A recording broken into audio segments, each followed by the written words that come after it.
aftermath. When I hate, I attack.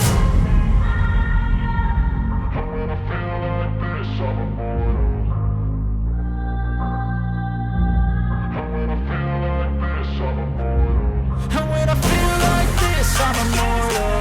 When I feel like this, I'm immortal. When I feel like this, I'm immortal. When I feel like this, I'm immortal. Don't stop, just don't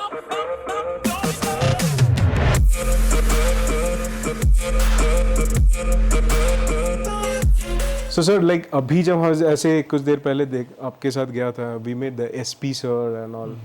Being a senior bureaucrat, what do you keep in mind when meeting the subordinates and that relationship building? How you work on it? See, police department being a hierarchical and a disciplined force purely works on trust. And for someone like me who has spent 2 decades here, almost 2 decades here in the state being a small state, the number of officers being relatively lesser, it becomes much more important to have a personal touch with the officers. So for my subordinate colleagues, in the terms of my SP or my DIGs or IGs, we all have worked together, faced the situations together. We have built the camaraderie between each other. And this needs to go beyond your own professional hierarchy of who is senior and who is junior. It becomes much more important in a state like Nagaland, which is affected by the armed militancy. So I cannot comment on the professional relationships which exist in the other states. But in Nagaland, the relationship between the seniors and the junior colleagues is by and large very personal. We tend to bond with each other, and that is required for a teamwork wherein lot of disturbance exists. Sir बहुत लोगों को तो शायद नहीं पता होंगे, but मैं अभी इतने सालों से चलते चलते कुछ चीज़ें देखा है. Just few days back I was covering a DC sir. Right. तो उन्होंने बोला कि विम तू रुक जाना, आज रात को डिनर पार्टी है. तो आई थॉट कि मे बी हिज बर्थडे और समथिंग लाइक दैट. तो मैंने पूछा सर क्या चीज़ है. बोलता है कि नहीं ऐसा कुछ नहीं है, but I am inviting all the ADMs, SDO, BDOs and everybody. तो this is not a dinner, this is a discussion panel and we understand that's how we control the district. Yes. ये चीज़ भी होता है? नहीं, वो definitely होता है. As a जब डिस्ट्रिक्ट SP के तौर पे या डिस्ट्रिक्ट मजिस्ट्रेट के तौर पे, DC के तौर पे जब DC डिनर अरेंज करते हैं या SP डिनर अरेंज करते हैं, और जब सीनियर अधिकारी ज़िले के आते हैं स्टेट लेवल पे, जैसे अभी मैं एडिशनल DG हूँ, स्टेट लेवल पे चीफ सेक्रेटरी अगर डिनर अरेंज कर रहे हैं या DGP अरेंज कर रहे हैं या नागालैंड में कभी ऑनरेबल CM साहब ने कोई डिनर, और जब उसमें सीनियर लोग आते हैं, बॉन्डिंग होती है. तो जैसे इन DC साहब ने कहा है कि डिस्कशन होता है, डिनर पे सिर्फ हंसी मजाक तो होता नहीं है. In fact that's a very good opportunity जब आप इनफॉर्मल तौर पे कई सारी इंपॉर्टेंट चीज़ें डिस्कस कर लेते हो, क्योंकि सारे हेड ऑफ द डिपार्टमेंट्स एक ज़िले में या स्टेट में लोग वहाँ पे उपस्थित होते हैं. तो कई सारे मुद्दे तो वहीं पे रिजॉल्व हो जाते हैं. एक वो रीज़न होता है. दूसरा रीज़न ये भी होता है कि जब एक ही जगह पे लोग, सीनियर लोग देखे जाते हैं बाहर पब्लिक के परसेप्शन से, वो इम्पॉर्टेंट हो जाता है कि this entire administration is functioning as one single unit.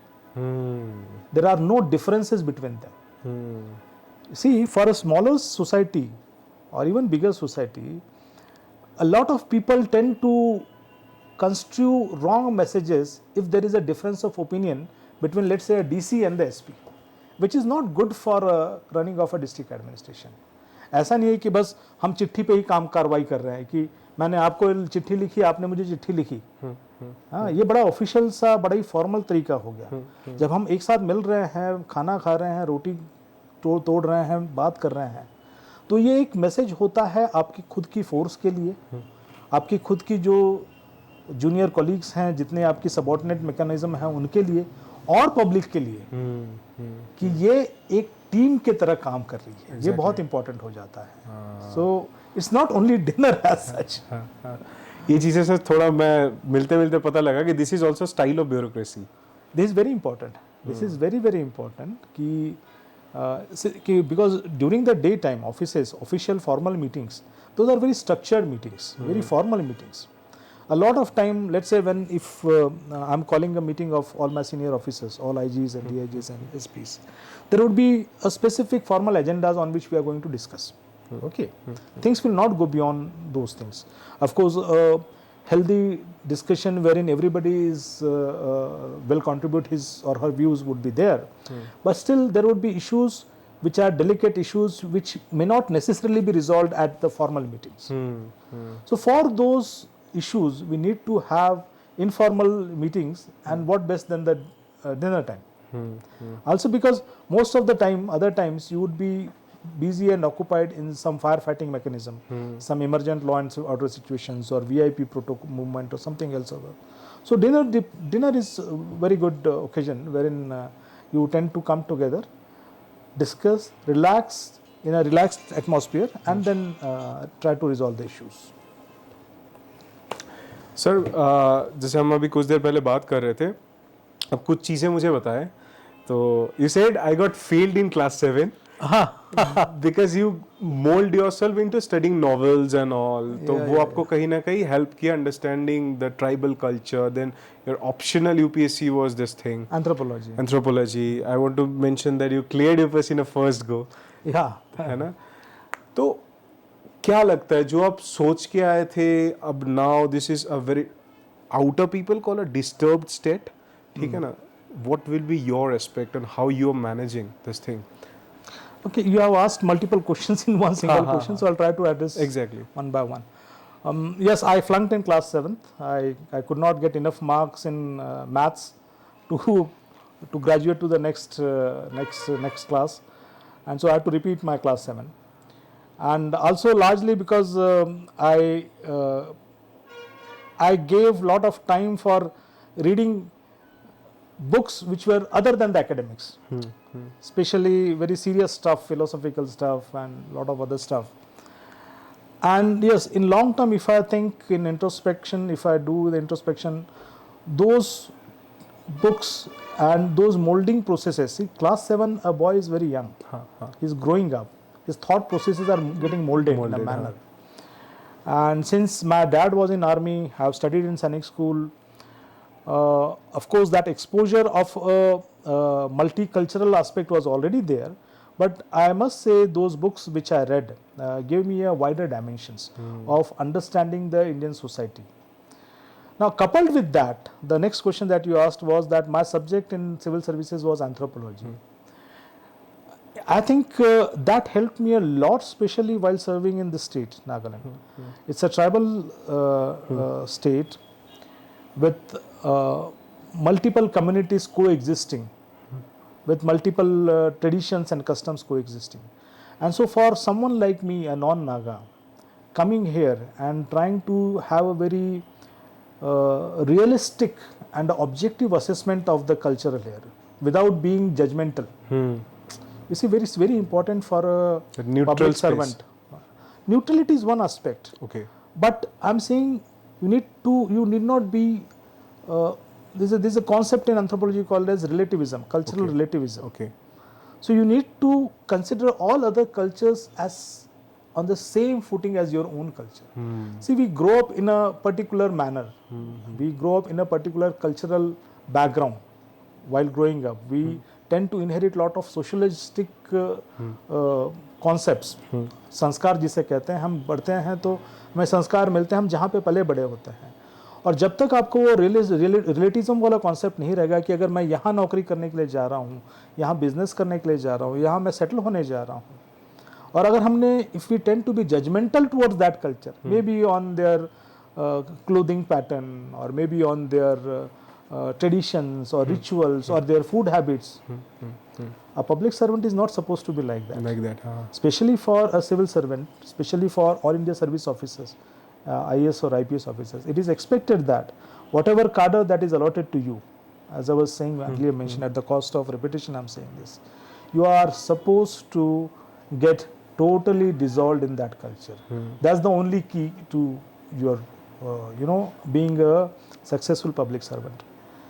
Because day in and day out, on daily basis, you are in touch, in very closely associated with the issues prevalent in the society. You simply cannot say that I'll come, I know everything, since I'm an IS or I'm an IPS, I know everything, you don't know anything.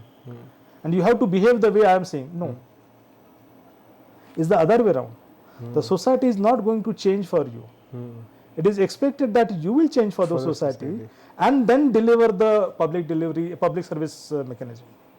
Sir आपने जब हम लोग ऐसे discuss कर रहे थे, आपने एक चीज़ बोला कि जितने भी यंग आईपीएस ऑफिसर्स हैं, मैं उनको बुला के मैं मोटिवेट करता हूँ, क्योंकि if you see the dialect कि ऐसे स्टेट में आने का बहुत लोग डेपुटेशन में जाने का कोशिश करते हैं, क्योंकि ड्यू टू इंसर्जेंसीज, ये 1000 प्रॉब्लम है ना. तो वाई यू थिंक कि क्यों वो लोग जाना चाहते हैं उसी जगह पे? अगर आपको देखा जाए, यू आर नाउ 20 years, आप चाहे तो पूरे डेपुटेशन में ही बिता सकते हैं. तो what should somebody think to get that space like you are having? देखो, पहली बात तो यह है कि जब भी कोई कैंडिडेट सिविल सर्विसेज की एग्ज़ाम देता है, मेजर एलिजिबिलिटी क्या है कि आप ग्रेजुएट हो, ठीक है, आपने एग्ज़ाम दे दिया, आपने एग्ज़ाम क्लियर करके यहाँ पे आ गए. तो जो पूरा प्रोसेस है काफ़ी टफ समझा जाता है प्रोसेस कि, और इट इज़ एक्सपेक्टेड कि जो भी कैंडिडेट सिलेक्ट होके आ रहा है वो पूरी तरह से क्या कहूँगा, सुलझा हुआ व्यक्तित्व. ठीक है, हाँ, उसकी पर्सनालिटी सुलझी हुई है कि उसके इश्यूज रिजॉल्व हो चुके हैं कि मैं कहाँ जा रहा हूँ, मैं क्या करने जा रहा हूँ और मैं क्यों यहाँ आ रहा हूँ. It is expected that the candidate, lady officer और gentleman officer, is clear that what he or she is getting into. Okay, that is point number 1. So we join civil services, especially all India services, with our choice. Nobody is forcing us. Okay, and in case if you happen to then get into so-called difficult cadres, I don't consider this as difficult cadre. I've been here for so long. In fact, I feel more comfortable here than most of even my own home state, Maharashtra. So when you tend to get so-called difficult cadres, and then if you feel disheartened or demotivated, and then you want to leave the state and go to some other system and work, nothing wrong in that. As a public servant, you are serving this part of the country or serving any other part of the country in any other capacity, be it in the state government or the central government, you are ultimately doing the public service. So there is no denial of that fact that there is any difference in that. But there is a fundamental difference here that these parts of the country are relatively new to the centralized administration as compared to, for example, Bombay or Delhi or Kolkata even, wherein there has been history of centralized government administration for centuries. This part of the countries are relatively new to a concept of modern democratic form of governance, and therefore it is paramount and important that all India service officers in the form of IAS, IPS or IFS need to stay here and contribute in the public service delivery. That's one thing. Because हर कोई अगर वापस दिल्ली बम्बई जाने वाला है, it is expected ना कि अगर आप IAS IPS हो तो आपको तो सिलेक्ट करके ले आए हैं, एक्सपेक्ट किया जाता है कि आप पढ़े लिखे हो, समझदार हो, बाकी लोगों से तो रिलेटिवली ज़्यादा समझदार हो, चीज़ों को समझते हो, कॉन्स्टिट्यूशनल मैकेनिज्म ऑफ गवर्नेंस को समझते हो, पब्लिक एडमिनिस्ट्रेशन को समझते हो, जो देश की इतनी विविधता है, इतनी कॉम्प्लेक्सिटीज़ हैं, उनको समझ के आप सरकार की जो स्कीम्स है उसको इम्प्लीमेंट करने की कोशिश करते हो. You are trying to implement the rule of law, you are trying to implement the government schemes. तो ये एक्सपेक्टेड होता है कि जहाँ पे आपकी बहुत ज़्यादा ज़रूरत है वहाँ पे आपने रहना चाहिए. और मुझे लगता है कि ये सब जो दूर दराज वाले क्षेत्र हैं भारत के, यहाँ पे ऑल इंडिया सर्विस ऑफिसर्स ने, जो यंग ब्लड है, जो जोश के साथ आ रहे हैं, उन्होंने रहना चाहिए. मैं ये नहीं कह रहा हूँ कि पूरी लाइफ यहाँ रह लें, पर एक कम से कम एक मिनिमम नंबर ऑफ ईयर्स, 5 साल 10 साल, 1-2 जिले कर लिए, आपने यहाँ के जो सिटीजन्स हैं हमारे, आपने उन्हें ये भी बताया कि भाई इस तरीके से भी सरकार चलती है, जो सरकार की स्कीम्स हैं वो यहाँ पे इम्प्लीमेंट करने से आपका भला है. How are you going to you know to prevent that feeling of alienation? How are you going to fight that prevent of alienation की सरकार हमारी तरफ ध्यान ही देती है। ये जो मुद्दा है आर्म्ड मिलिटेंसी का और बाकी और सेपरेशन वाला जो मुद्दा है, वो कई और रीजंस के साथ में ये एक रीज़न भी प्रमुखता से रीज़न है कि डेवलपमेंट यहाँ पे नहीं हुआ है रिलेटिवली जो होना चाहिए था as compared to the other parts of the country. Challenges हैं, सब जगह हैं। यहाँ पे आर्म्ड मिलिटेंसी हो सकती है, किसी और राज्य में कोई और चैलेंज हो सकता है। तो ऐसा तो एक भी क्षेत्र नहीं है, एक भी इलाका नहीं है जहाँ पे चैलेंज नहीं है या प्रॉब्लम्स नहीं है। सिर्फ प्रॉब्लम्स का नेचर बदल जाता है। क्या आपको लगता है बम्बई में जहाँ आप फिलहाल रहते हैं, बम्बई में चैलेंजेस नहीं है पब्लिक डिलीवरी के लिए? अलग है। कलकत्ता जहाँ से आप डोमिसाइल है वहाँ पे प्रॉब्लम्स हैं। मैं नागपुर से बिलोंग करता हूँ, नागपुर में और कहीं भी भारत की किसी भी जगह पे प्रॉब्लम्स रहती हैं। बट अगर आपने वो प्रॉब्लम्स को देखते हुए अगर आपने your start finding the greener pastures, then I feel you are not, personally this is my opinion, my opinion, that personally I feel that maybe you are trying to go for a relatively easier options. Sir आपने armed militancy की बात की, like यहाँ पे जैसे हम लोग सुबह भी बात कर रहे थे कि यहाँ पे वो सो कॉल्ड मोलेस्टेशंस या थेफ्ट वो comparatively less to other states armed militancy? Yeah, of course. See, the structure and the nature of the society here is that those offenses, IPC offenses if I say, or the bodily offenses or even the sexual offenses are very, very less. In fact, very negligible. Because it's the structure of the society that, especially for the sexual offenses, is considered very, very serious. Not because of the system of the policing and other things. The social fabric is such that if you commit a sexual offense, it's very unpardonable. Sir उसको ही connect करूंगा मैं, क्योंकि armed militancy यहाँ पे बहुत ज़्यादा है। तो आर्म्ड मिलिटेंसी के लिए यहाँ पे जैसे बाकी स्टेट में अगर आप देखोगे तो पुलिस अकेला ही ज़्यादा काम करते हैं कंपेयर टू हियर। आपने जैसे बोला कि यहाँ पे असम पुलिस है, असम राइफल्स है, इंडियन आर्मीज है, यहाँ पे पुलिस इन लोगों के। Nagaland as a state has been under the Armed Forces AFSPA Act and the Disturbed Area Act for since 1958. And continuously, because this area was considered as disturbed area, that's why this area has been consistently declared as disturbed areas for last many decades. And that's why the armed forces, especially the Assam Rifles, have been given certain powers and authorities similar to police.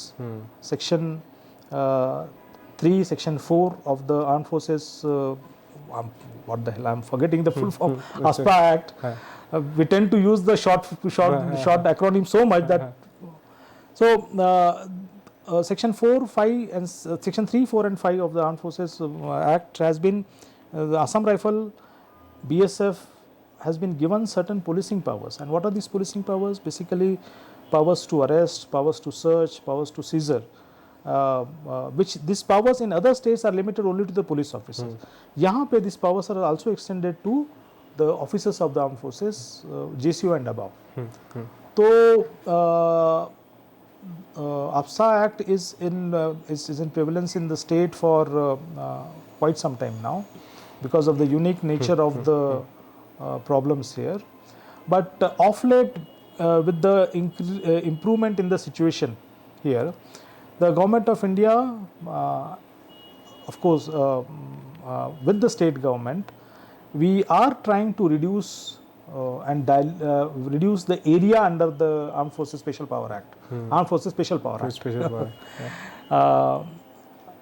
And so, in continuation of that, just few months back, the government of India has lifted Armed Forces Special Power Act from 15 police stations in the state, and I remain hopeful that this situation would be reviewed again.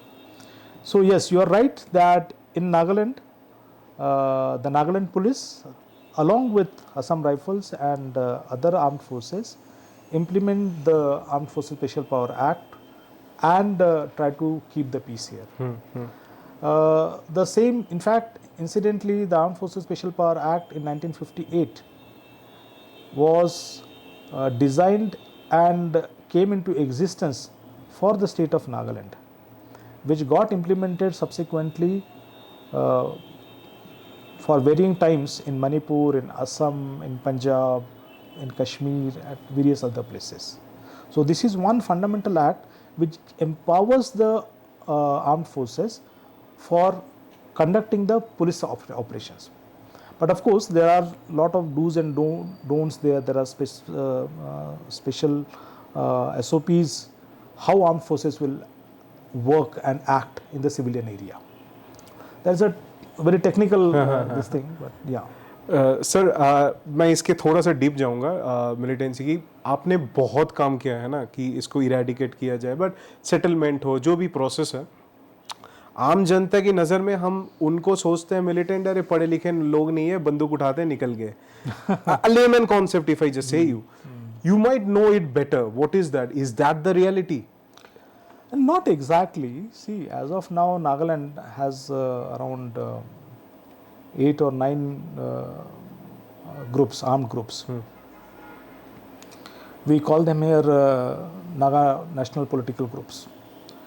Government of India since 1998 is in ceasefire agreement with all these armed militant groups. Can you just describe ceasefire? Many people might not know. Yeah, ceasefire agreement is an agreement between the government of India and the armed groups here, wherein they will not use violence or force on the security forces. Okay. And the security forces will not use violence or force against the cadres of the armed militant groups. Okay. However, there are very specific laid down guidelines for implementation of this ceasefire. What the groups are supposed to, armed groups are supposed to do, what the security forces are supposed to do. And for resolving any violations, if there are any violations, of course there would be violations from both the sides, from the security forces as well, from the armed groups as well. Whenever there are violations, there is an office of the chairman of the ceasefire monitoring board, which gets appointed by the Ministry of Home Affairs, Government of India, which try to implement this. And if in case there is a difference of opinion, we sit down together, we talk and we resolve the issues. One good thing that has happened is the level of violence which was before ceasefire, signing of the ceasefire agreements. The level of violence has come down drastically, and over a period of time, though you would say that 20 years plus is not a small duration, but the complexity of the situation is also not small. Government of India and the state governments and its agencies, we have been consistently in a very patient manner, in a very steadfast manner, we have been trying to see that the situation improves. See what do the government agencies or what does the government want? Government want a peaceful society wherein every individual, every citizen has a right to progress, right to education, right for employment, wherein everybody lives peacefully. No society, no individual wants to have a disturbed society wherein you are scared of going out, when your children are scared of going out. So for us also, for Nagaland Police, Nagaland State Government or armed forces here, we try our best to see that we give that peaceful atmosphere to the state, and for doing that, this ceasefire mechanism has been evolved. Now, for the final settlement of this issue, that's something which is political dialogues are going on at the highest possible level at the Government of India. So I am not privy to that, so I cannot comment on that. It's rather not appropriate for me to comment on that. But I remain hopeful that long-term solution would emerge sooner than later. Sir जैसे अभी हम लोग करते हैं ना sir, एक के बाद एक ट्रिप पिए हो, तो मेनी पीपल थिंक कि for me it's very smooth, I just contacted you, but things changed many times. Last moment decision making you need to build up. जैसे आप बोल रहे थे this political commitment, settlements and stuffs, अभी तो आप बहुत आराम से चीज़ों को बता रहे थे. I don't think that was not so easy. You went through many sleepless nights. I want to know some stories behind that. If you can share that, how you face those situations, how you tackle those times. Any experience? See, especially in a state like Nagaland, and when you are tackling the militancy related issues, there's always a difference of opinion. There is nothing called as complete white or complete black. There are hundreds of shades of grays here, and it's always a difference of opinion. So while I speak, so for example, we have, as I was saying, there are multiple militant armed groups here. They say that we have our own governments, so it's in the public domain. A lot of, like NSC and IM,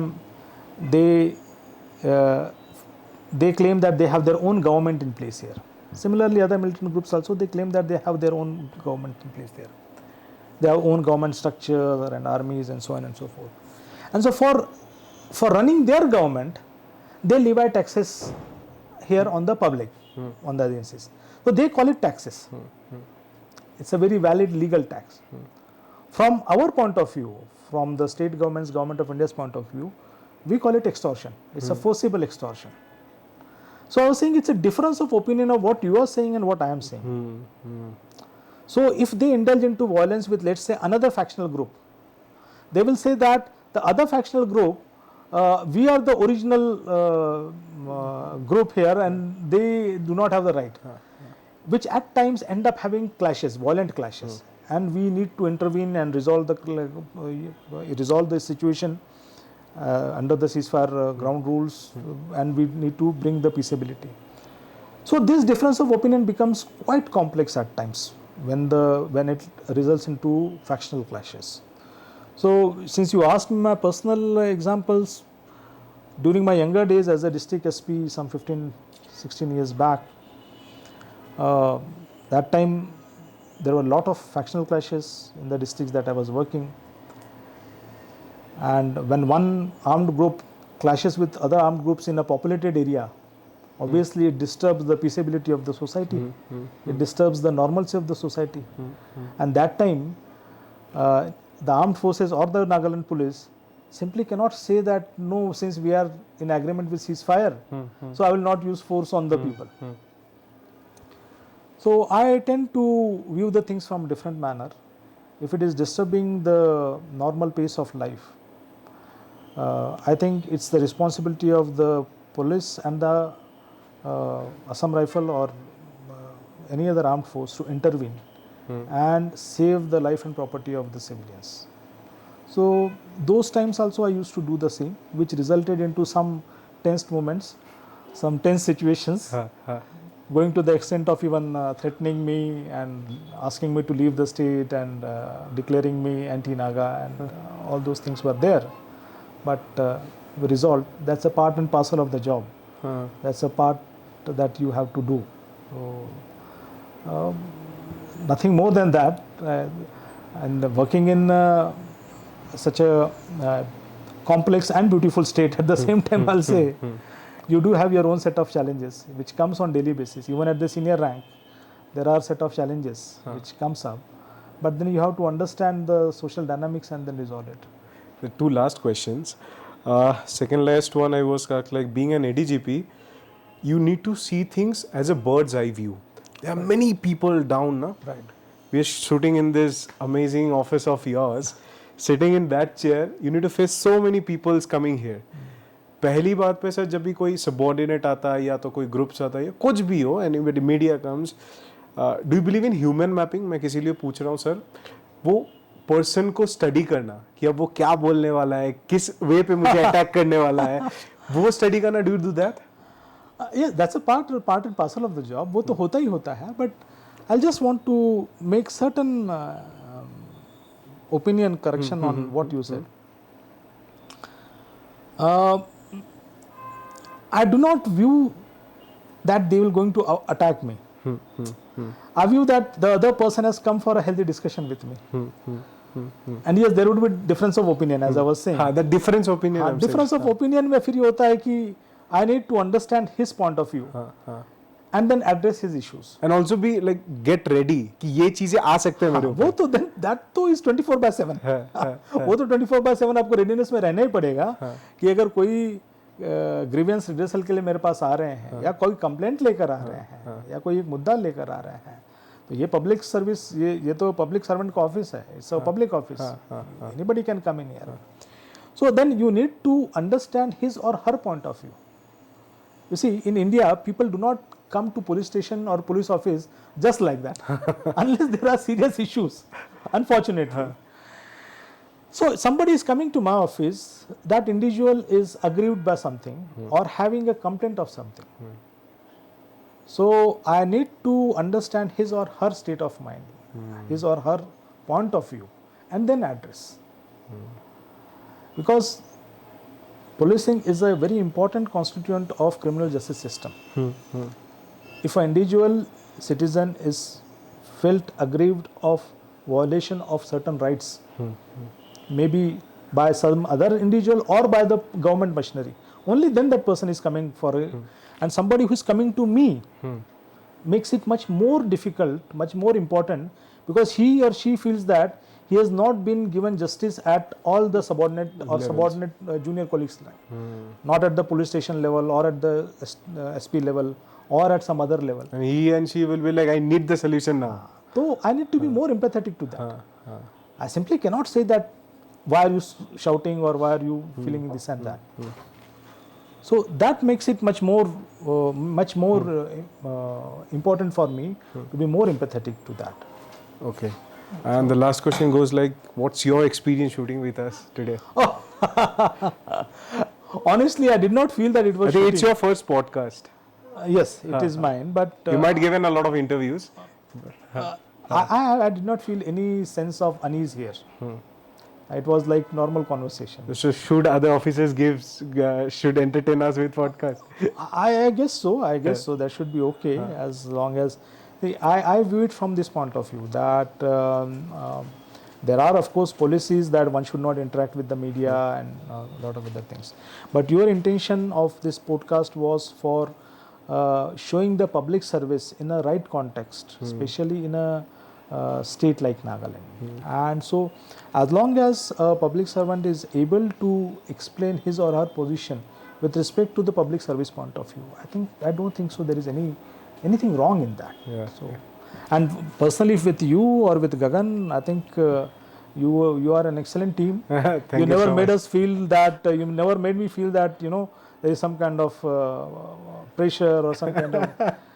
One has to be, it has to be taken very naturally. आप जितने सहजता चलोगी चीज़ों की ना, उतनी सहज होंगी चीज़ें. आपने जहाँ प्रेशर में आ गई कि यार ये मुझे शूट करने वाले हैं, पता नहीं क्या होगा, आप टेंशन में आ जाओगे, कुछ और हो जाएगी. वहाँ पे मैं क्या बोलूँ, मेरे शायद शब्द ठीक से नहीं होंगे, क्या मैं गलती तो नहीं कर रहा हूँ. आप जहाँ उस मोड में आ गए, तो वहाँ पे आपका जो फ्री फ्लो ऑफ कन्वर्सेशन है वो रुक जाएगा. Exactly. फिर आप कोशिश करोगे कि मैं आपको इम्प्रेस करूँ, वो तो नहीं. हम तो बेसिकली एक कॉन्वर्सेशन कर रहे हैं, डायलॉग हो रहा है यहाँ. तो both of you have not made me feel that way, so I'm thankful to you for that. Thank you so much. And in fact, I'm thankful to you for actually considering that Nagaland you should come and do a little bit podcast on the systems here, the policing here, because it's not proper for me to use the word mainland, but general parlance people say mainland. For me, Nagaland is mainland. So for a lot of the people in other part of the country, they are not much aware of this complex geographical part of the country called as Northeast. Northeast itself is a world in itself. One of the beautiful locations, I must say. I'm really enjoying like Kohima and the different other. Those are one aspect. The physical beauty is one aspect. I'm speaking about the cultural aspect, Okay. the social aspects, the community aspects. Exactly. नहीं पता है. तो और मैं इस पे कोई टिप्पणी नहीं करना चाहूँगा कि क्यों नहीं पता है. उसके कई से रीजंस हो सकते हैं. पर जब भी आप लोग आते हैं, जैसे आप लोग जैसे लोग आते हैं कि चलो नॉर्थ ईस्ट को भी देश का एक हिस्सा समझ के हम उसको भी अलग नज़रिए से दिखाएं, ये ना कि सिर्फ यहाँ पे कोई इनकाउंटर हो गया, इतने लोग मर गए या यहाँ हमला हो गया. Typical media things. तो एक अलग नज़रिए से नॉर्थ ईस्ट को दिखाने की आप कोशिश कर रहे हैं, which I think is always a very welcome step. Thank you so much. Thank you. Thanks for doing that.